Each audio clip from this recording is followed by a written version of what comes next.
ఒప్పుకున్న పెళ్ళికి వాయిచ్చక తప్పదుగా. పిల్లలైతే స్కూల్‌కెళ్ళేటప్పుడైతే కేక్ అయితే చేసించు, మేమొచ్చేసరికైతే అన్నారు. సరే చేస్తానులే అయితే చెప్పేసాను. ఇంట్లోకొచ్చి చూసేసరికి గోధుమ పిండి, మైదా పిండి రెండూ లేదు. ఏం చేయాలని ఆలోచిస్తుంటే నాకు ఉప్మా రవ్వ అయితే కానొచ్చింది. సో, ఉప్మా రవ్వతో అయితే కేక్ అయితే చేశాను.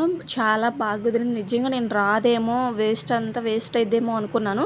కానీ సూపర్ టేస్ట్ అయితే సూపర్‌గుంది. బావుంది. వచ్చేసరికి ఒక కప్పు ఉప్మా రవ్వకి హాఫ్ కప్పు షుగర్ అయితే నేను మిక్సీకి అయితే వేసుకున్నాను. పాలు, పెరుగు, నెయ్యి, కొంచెం dry fruits, vanilla essence, soda, baking soda ఇయన్నీ ఏసి కలుపుకొని, ఇంకా మనం ఒక గిన్నెలో అయితే కొంచెం గిన్నె బౌలిచ్చుకొని హీట్ చేసుకున్న దాంట్లో ఇదైతే ఈ గిన్నెలోకంటే ట్రాన్స్‌ఫర్ చేసుకొని అయితే పెట్టుకోవాలి.